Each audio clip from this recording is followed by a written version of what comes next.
Is journaling or journaling type practices effective in helping you to either fall asleep easily in the evening or sleep through the night without wakings in the middle of the night? And we're going to look at scenarios where your sleep problems have been around for a longer period of time. So, whether or not you struggled with insomnia or just generally sleep problems, it's going to be something that journaling is actually advised for.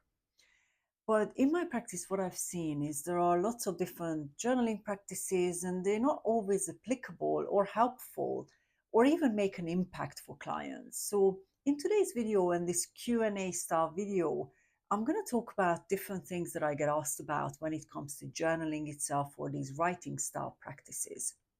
Now, usually when I record these Q&A videos, I share a conversation with a client that I might have discussed something with, but I actually have a lot of different discussions with clients about journaling, and it might not be applicable to your situation. So what I wanted to do today is still address the question, but actually find a better way to help you decide how you can move forward, whether or not you should put something in place, and maybe the journaling or writing style practice that you have experimented was even applicable to your situation.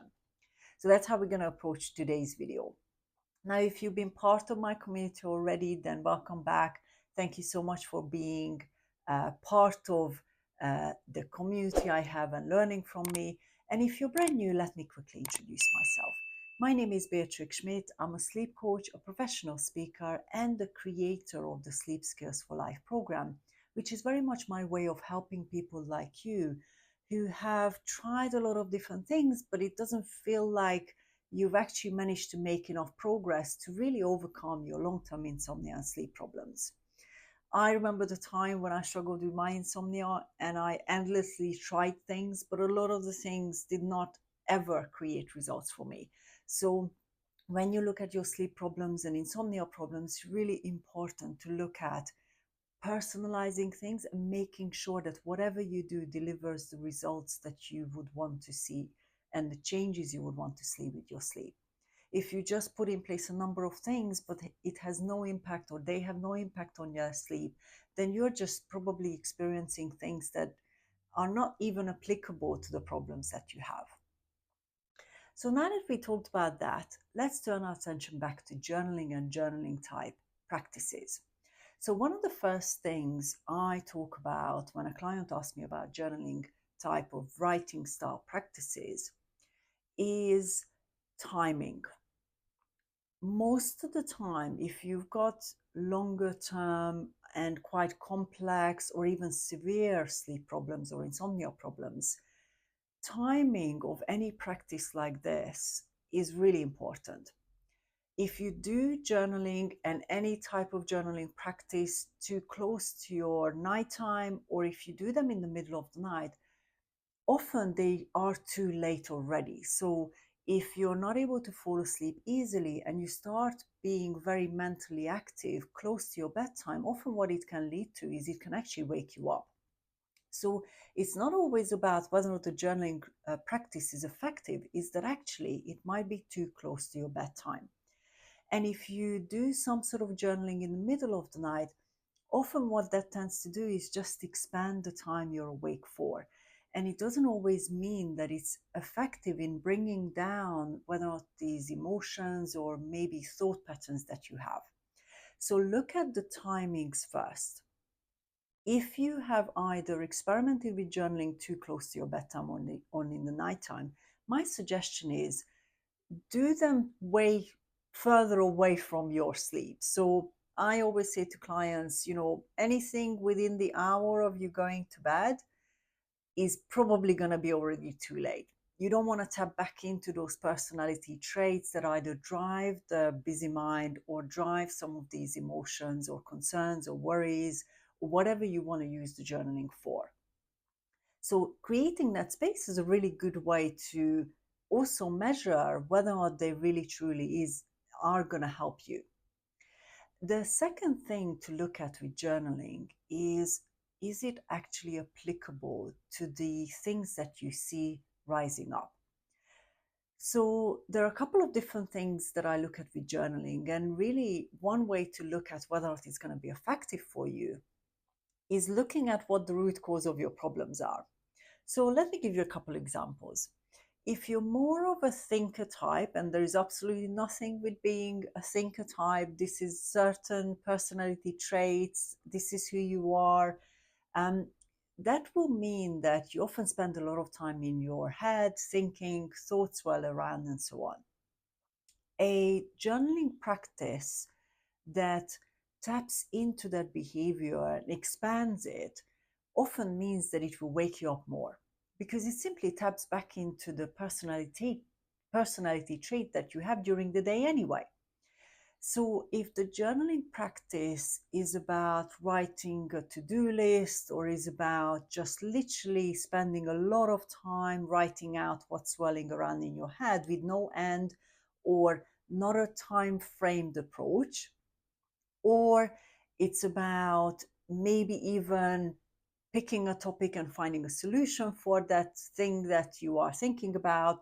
These are all practices that what I would say are daytime practices. You can use them during the day, but if you already end up in the evening being quite overloaded with thoughts, it's often too late to use something like journaling. And one of the things you also want to make sure with thinker type traits is that no matter what type of journaling practice you do, it actually helps your mind to conclude and close down those patterns, close down those sort of mental activities that you're experiencing. So, and that's a good way to measure it. So, if you do a journaling practice, and at the end of it you feel like your mind is less busy, then that seems to have made a positive effect on things. But if your mind ends up being just as busy as when you began, or busier than when you began, then that shows that actually tapped into a personality trait and just increased the intensity. So that's a really good way to figure out whether or not a practice is applicable for you, and whether or not it's actually helping you to decrease an intensity. A second one I wanted to mention here is often when a person is more sort of an emotional type person. So, again, nothing wrong with certain traits. Some of us are more sort of emotionally driven. A practice that's about concerns and worries is recommended. So often people are asked to spend a certain amount of time writing down their worries, and this is often also labeled worry time. So whether it's a journaling practice or just creating space and time for worries, they're often quite similar.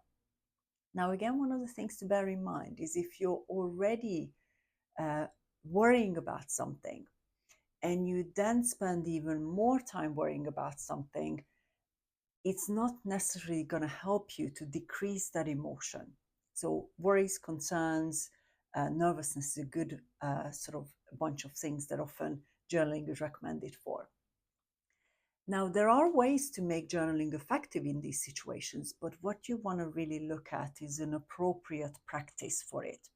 Just because you take a notebook and spend half an hour, 20 minutes, or 15 minutes writing down your worries, it doesn't mean that it helps you to decrease the intensity of the emotions and helps you to also leave them behind. So, with emotions, a lot of the times, the first step is decreasing the emotion, but also to be able to separate your daytime to your nighttime. Because if you go to bed worried and concerned, you are carrying that emotion into bed with you. So, again, that's a really good way to figure out whether or not the journaling practice is applicable to your situation if you're more of an emotional type person. Now, there are many different reasons or ways or combination of things I look at when I look at a client. So these were just two examples, but there are many different layers of personality traits, and it really just depends what plays out for you in your life and in your sleep situation. Then the other thing to look at with journaling is, what is your expectation from it? If you don't do anything else to support yourself to change behavior, change your beliefs, change your mindsets, and retrain your body and your mind to be able to sleep well again, journaling alone is unlikely to address all those different things that you need. Complex sleep problems and longer term sleep problems often require more than just a few things. They require things that are completely applicable to the situation that you have.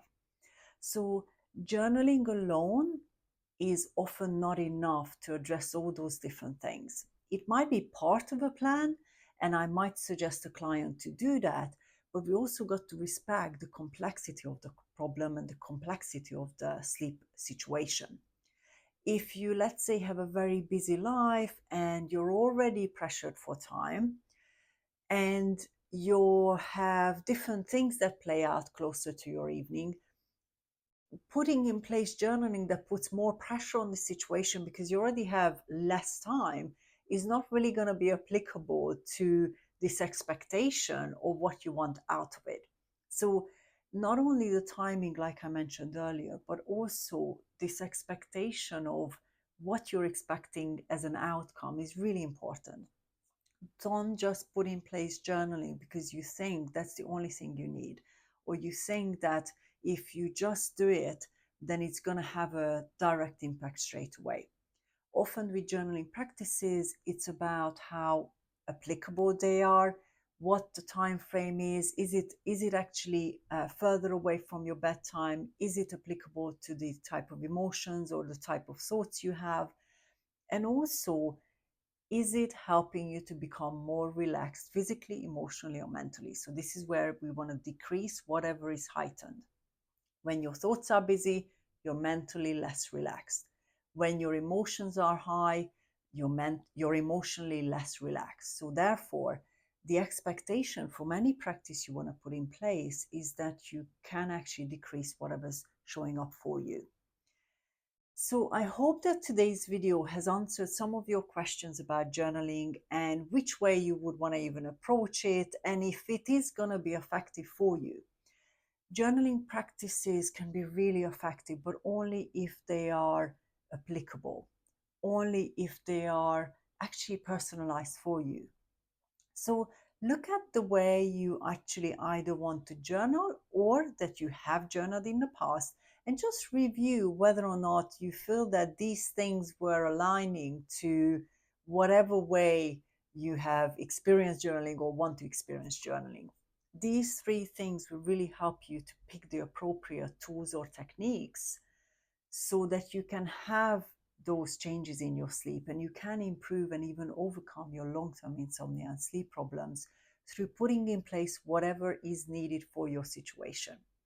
So thank you so much for watching today's video, and I'm really looking forward to continuing to support you to untangle some of these questions, misconceptions, and sort of misleading information you might have heard online or seen online about long-term insomnia and sleep problems.